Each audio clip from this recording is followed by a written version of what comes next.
औज़ुबिल्लाहि मिनश्शैतानिर्रजीम बिस्मिल्लाहिर्रहमानिर्रहीम। अस्सलामुअलैकुम प्यारे बच्चों, मेरा नाम शाज़िया गुल है और मैं आपकी उर्दू की टीचर हूँ। बच्चों, आज मैं आपको जमात पंजम के नसाब में शामिल कुछ ग्रामर करवाऊँगी।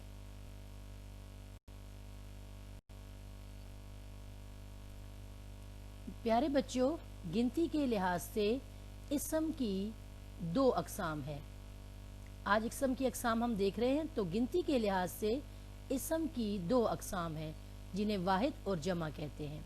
वाहिद क्या होता है कि वो इसम जो सिर्फ एक चीज़ के लिए इस्तेमाल किया जाए उसे हम वाहिद कहते हैं, जैसे लड़का, दवात और मुर्गी। इसी तरह वो इसम जो एक से ज़्यादा चीज़ों के लिए इस्तेमाल किया जाए, दो के लिए, तीन के लिए, तो उसे हम जमा कहते हैं, जैसे लड़का की बजाय लड़के और दवातें और मुर्गियाँ। बच्चों, आपके नसाब में जो वाहिद जमा शामिल है, आज हम उसकी मश्क करेंगे। तो आइए देखते हैं।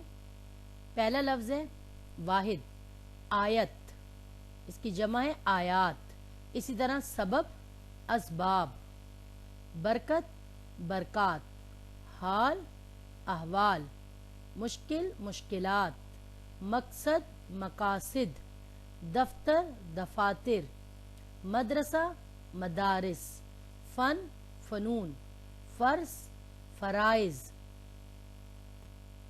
बच्चों, आपके नसाब में जमा के वाहिद भी हैं और वाहिद के जमा भी हैं।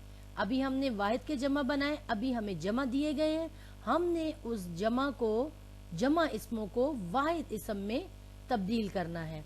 तो पहला जमा इसम है हमारे पास आमाल, इसका वाहिद है अमल। इसी तरह अतवार, तोर, सफ़ात, सिफ़ात, बल्कि इसको पढ़ेंगे सिफ़ात, सिफ्त, मसाजिद, मस्जिद, सवालात, सवाल, शिकायात, शिकायत, हौसले, हौसला, तहाइफ, तोहफ़ा, आदाद, अदद, सलाखें और सलाख।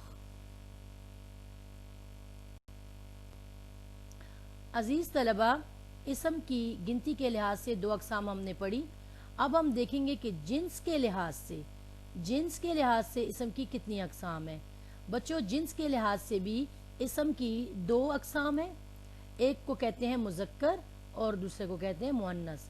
याद रखिए बच्चों, मुज़क्कर मुअन्नस को तज़कीर व तानीस भी कहा जाता है। मुज़क्कर क्या होता है कि वो इसम जो नर के मानों में बोला जाए उसे हम मुज़क्कर कहते हैं, जैसे लड़का और मर्द। मुअन्नस क्या होता है कि वो इसम जो मादा के मानों में बोला जाए, जैसे लड़की और औरत, यानी ख़वातीन के लिए, फेमिनन के लिए जो बोला जाता है वो मुअन्नस, और जो मस्कुलन के लिए बोला जाता है वो मुज़क्कर। बच्चों, आपके नसाब में मुज़क्कर से मुअन्नस बनाने का काम भी है और मुअन्नस के मुज़क्कर बनाने का काम भी है। 10 अल्फाज हैं ऐसे जिसके मुज़क्कर दिए जाएंगे और आप उनके मुअन्नस बनाएंगे। वो क्या है, ये देखिए, मैंने आपके लिए टेबल तरतीब दी है। उस्ताद, इसका मुअन्नस होगा उस्तानी, यानी मर्द को हम उस्ताद कहेंगे और औरत को उस्तानी। बेल यानी बैल, बैल कहते हैं गाय को, इसकी मुअन्नस गाय होती है। चिड़ा, चिड़िया। नौकर, नौकरानी। धोबी, धोबन। लोहार, लोहारी। देखिए बच्चों, कुछ लोग इसकी मुअन्नस लोहारन भी लिखते हैं धोबन को देख के, लेकिन इसका जो सही ग्रामेटिकली सही लफ्ज़ है वो है लोहारी, क्योंकि उर्दू ज़बान में छोटी ये लगाने से मुअन्नस बनाई जाती है अक्सर। मरीज़, मरीज़ा। पठान, पठानी। डॉक्टर, बच्चों याद रखिए, ज़रा इस पे गौर कर लीजिए। लफ्ज़ डॉक्टर असल में इंग्लिश ज़बान का लफ्ज़ है, ये अंग्रेज़ी ज़बान का लफ्ज़ है। उर्दू में डॉक्टर को तबीब कहा जाता है, लेकिन चूँकि इंग्लिश हमारी ज़बान का हिस्सा बन चुकी है, अब हम बहुत सारे अंग्रेज़ी के अल्फाज, इंग्लिश वर्ड्स को अपनी रोज़मर्रा ज़बान में इस्तेमाल करते हैं, तो इसलिए ये भी हमारी ज़बान में शामिल हो गया है। इसकी मुअन्नस डॉक्टरनी नहीं होगी, बल्कि जब औरत डॉक्टर होती है तो हम उसको लेडी डॉक्टर कहते हैं ना, तो ये डॉक्टर और इसकी मुअन्नस है लेडी डॉक्टर। आखिरी लफ्ज़ है इसका अंधा, جس کی مؤنث ہے اندھی.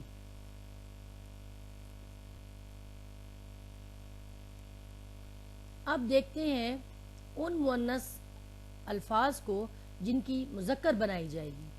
ان مؤنث الفاظ سے اب ہم مذکر کیسے بناتے ہیں. دیکھیے مؤنث ہے ہمارے پاس رفیقہ، رفیق، فقیرنی، فقیر، خانم، خان. بچوں یہ اصل میں ترکی زبان کا لفظ ہے. اچھا یہ بھی اردو کا لفظ نہیں ہے مگر ترکی زبان سے اردو میں آیا ہے. آپ کو پتہ ہے اردو لشکری زبان ہے، اس کے بہت سارے الفاظ عربی سے، فارسی سے اور ترکی زبان سے لیے گئے ہیں.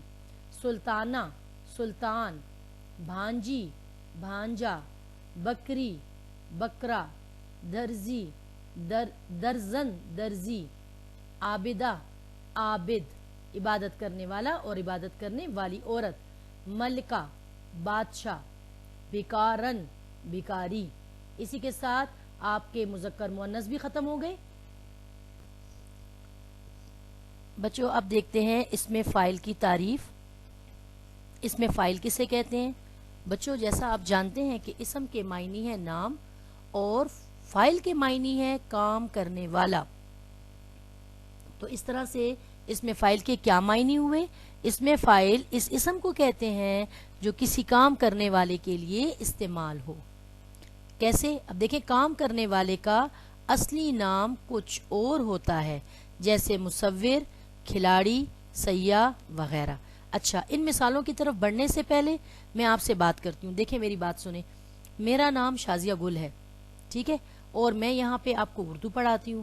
تو آپ سب لوگ مجھے کیا کہتے ہیں؟ یہ میڈم اردو کی ٹیچر ہے، یہ ہماری اردو کی ٹیچر ہے، اردو کی ٹیچر نے ہمیں کام یہ کروایا ہے، اردو کی ٹیچر نے یہ کام نہیں کرایا. تو میرا نام اردو کی ٹیچر تو نہیں ہے نا، میرا نام تو شازیہ گل ہے، لیکن آپ سب مجھے اردو کی ٹیچر کہتے ہیں. تو یہ نام مجھے میرے کام کی وجہ سے ملا ہے نا.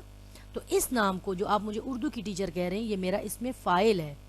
اسی طرح دیکھیں مثال میں نے آپ کے لیے کیا لکھی ہے کہ کھلاڑی اچھا کھیل کھیلا. اب آپ کی کلاس کا کوئی بچہ ہوگا، فرض کریں ولید ہے یا احمد ہے یا آیان ہے، وہ کھیل کھیل رہا تھا، کرکٹ کھیل رہا تھا، تو اس کا کھیل بڑا اچھا تھا. تو ہم کیا کہتے ہیں؟ یہ کھلاڑی بڑا اچھا کھیلا.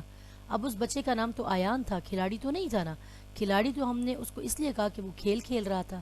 تو وہ نام جو کام کرنے کی وجہ سے دیا جائے اور جو اس کا کام کرنے والا نام ہو اس کو ہم اس میں فاعل کہتے ہیں. ٹھیک ہے. اب آپ دیکھیں گے مصور اچھی تصویر بنائی. اب مصور ہم اس کو کہہ رہے ہیں کیونکہ وہ تصویریں بناتا ہے، جبکہ اس کا نام ہو سکتا ہے کہ سمد ہو، اس کا نام ولید ہو، اس کا نام کچھ اور ہو. ٹھیک ہے. تو ان مثالوں میں کھلاڑی اور مصور جو نام دیے گئے ہیں یہ ان کے اصل نام نہیں ہے، بلکہ یہ نام ان کو ان کے کام کی وجہ سے دیے گئے ہیں. تو یہ ان کے اس میں فاعل ہے. ٹھیک ہے بچوں، امید ہے اب آپ کو یہ تعریف سمجھ آ گئی ہوگی.